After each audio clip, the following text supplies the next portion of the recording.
Om Swastiastu, kami dari Puskesmas Payangan akan mempresentasikan literatur review kami.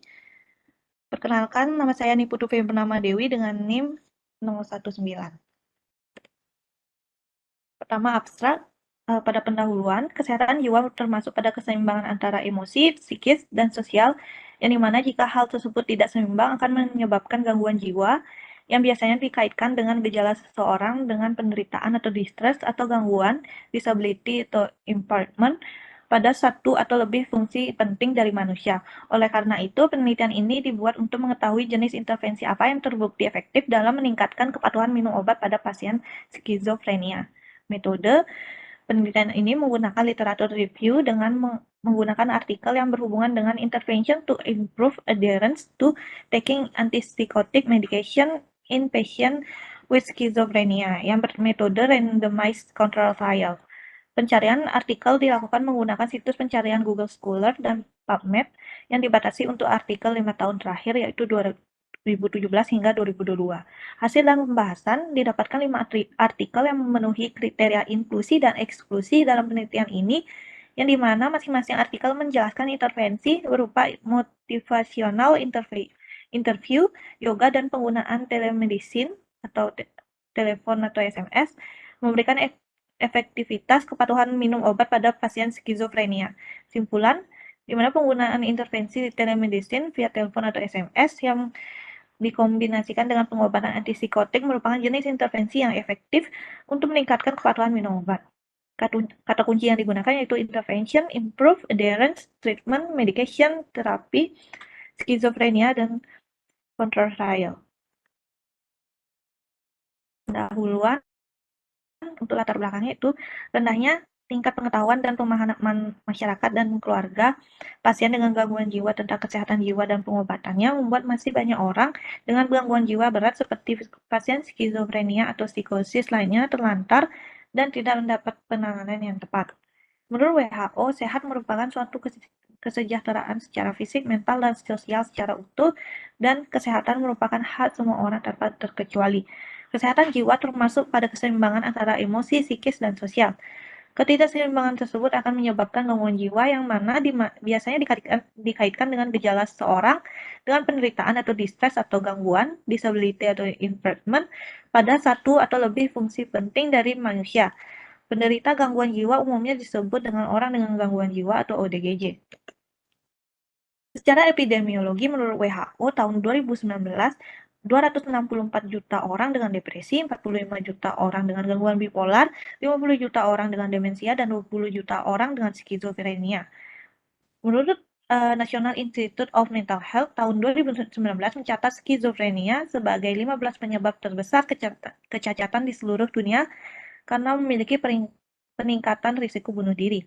Bikesdas mendata rumah tangga penderita skizofrenia pada tahun 2018 di Indonesia meningkat dari 0,17% menjadi 0,7%.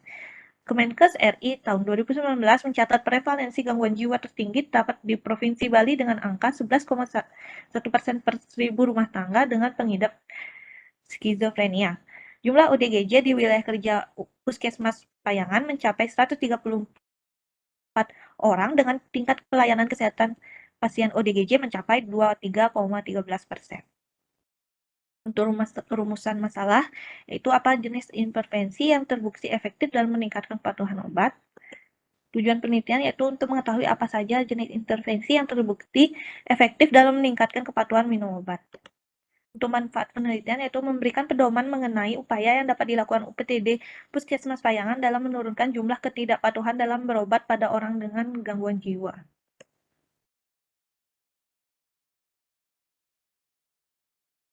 Saya Agatha Kurniawati dengan 3 digit PIN terakhir 169.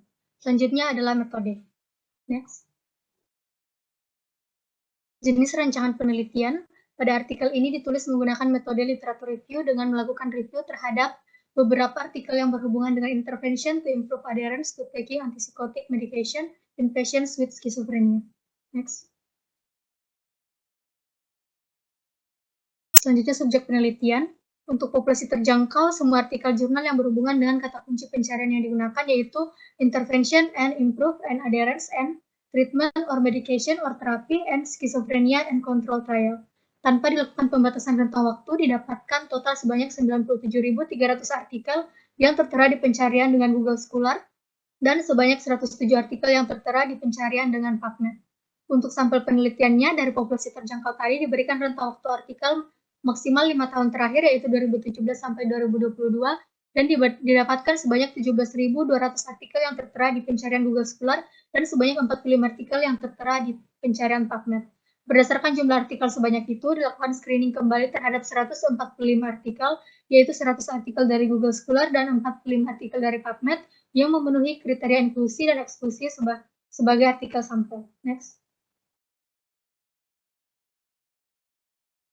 Adapun kriteria inklusi dan eksklusi yang kami gunakan, untuk kriteria inklusinya yang pertama, semua artikel jurnal yang membahas tentang jenis-jenis intervensi yang diberikan kepada pasien skizofrenia, kemudian tingkat kepatuhan terhadap intervensi yang diberikan, kemudian membahas tentang efektivitas jenis intervensi yang diberikan terhadap kepatuhan pasien skizofrenia dalam berobat, dan yang terakhir adalah jurnal bermetode control trial. Adapun untuk kriteria eksklusi, yaitu artikel jurnal yang tidak memiliki abstrak, tidak mencantumkan tujuan penelitian pada abstrak, proposal jurnal, dan tidak dapat diakses secara gratis. Variabel penelitian pada literatur review ini, untuk variabel bebasnya, semua jenis intervensi yang diberikan oleh peneliti dalam penelitian yang dituliskan di artikel mereka. Untuk variabel terikatnya, peningkatan kepatuhan minum obat antipsikotik. Next. Teknik pengumpulan data yang digunakan adalah dengan melakukan searching artikel di situs pencarian artikel seperti Google Scholar dan PubMed. Adapun langkah-langkah pengumpulan datanya, yang pertama menentukan situs pencarian yang akan digunakan, kemudian menentukan kata kunci, melakukan pembatasan tahun jurnal, melakukan review singkat terhadap 145 artikel yang menjadi sampel dalam penelitian literatur review ini, kemudian yang terakhir menetapkan artikel yang sesuai dengan kriteria inklusi dan eksklusi, dan mendokumentasikannya ke dalam tabel.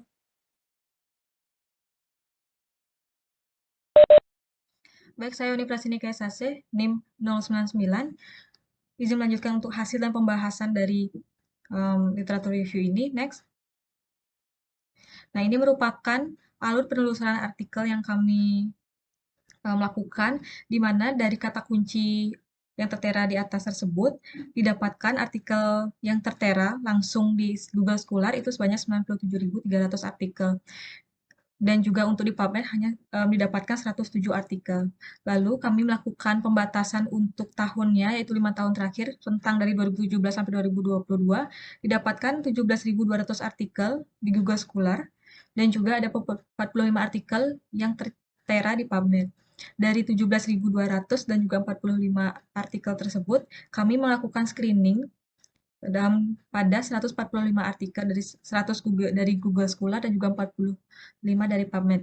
Dari 145 artikel yang kami screening, kami baca, sehingga terpilihlah menjadi 5 artikel yang dimana ini termasuk pada kriteria inklusi dan eksklusi. Next.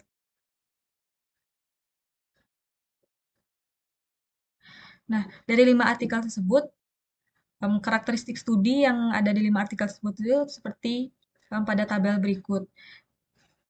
Jadi ada metode penelitian yang kami ambil untuk literatur review ini adalah randomized control trial, yang dimana ada beberapa, ada 5 peneliti ini menggunakan randomized control trial yang sudah masuk ke kriteria inklusi, dimana dari tujuan yang seperti penelitian yang pertama, tujuan penelitiannya itu menilai efek motivational interview, MI, terhadap kepatuhan berobat dan tilikan pasien dengan skizofrenia di rumah sakit di Turki, itu mendapatkan hasil bahwa pemakaian intervensi MI ini meningkatkan kepatuhan berobat dan tilikan pasien. Nah, selain itu juga yang dilakukan oleh Budak dan Yilmaz tahun 2019 yang tentang menilai efek yoga terhadap kepatuhan berobat pasien dengan skizofrenia, mendapatkan bahwa yoga itu memberikan efektivitas dalam peningkatan kepatuhan berobat pada pasien dengan skizofrenia. Next. Selain 2 peneliti tersebut yang menggunakan metode tradisional, di sini ada 3 peneliti juga yang memberikan intervensi berupa teknologi seperti telemedicine, baik itu via telepon ataupun SMS kepada pasien ataupun tenaga perawat pasien, yang dimana semuanya memberikan efektivitas peningkatan terhadap kepatuhan minum obat pasien-pasien dengan skizofrenia atau gangguan jiwa berat. Next.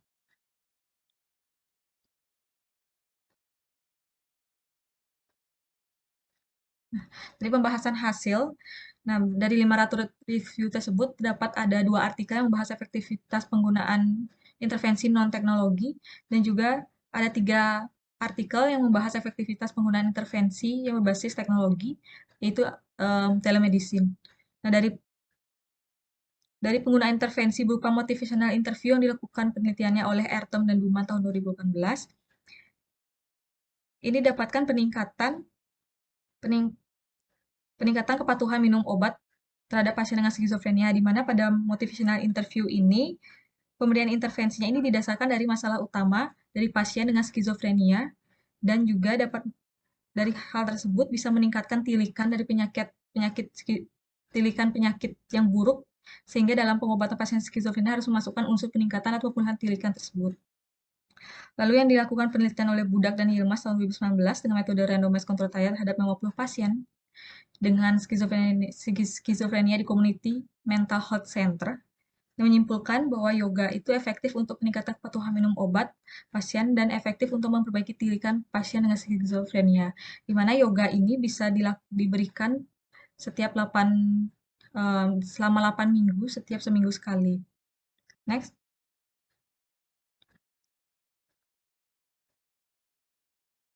Nah, berdasarkan pemakaian teknologi yang berbasis kesehatan seperti telemedicine juga dapat memberikan efektivitas untuk meningkatkan kepatuhan pengobatan terhadap pasien dengan skizofrenia dari beberapa penelitian. Yaitu ada 3 peneliti yang meneliti ini dan mendapatkan efektivitasnya. Jadi, jenis intervensi telemedicine yang digunakan dari 2 penelitian itu cukup sama, yaitu via telepon dan short message, yang dimana didapatkan hasil yang sama-sama efektif untuk meningkatkan kepatuhan minum obat pasien skizofrenia. Untuk penelitian selanjutnya yang mengatakan bahwa penambahan intervensi berupa pengiriman pesan via SMS pada pasien dan pendamping kesehatan, pasien juga dapat secara efektif meningkatkan kepatuhan minum obat. Yang dimana penelitian yang dilakukan oleh Chai dan kawan-kawan tahun 2020 memiliki kesamaan perlakuan kepada kelompok intervensi dengan penelitian yang dilakukan oleh Su dan kawan-kawan tahun 2019, yaitu selain menggunakan telemedicine via short message, itu sama-sama menggunakan untuk LEAN, yaitu Lay Health Supporters, platform, award, dan integrasi. Next.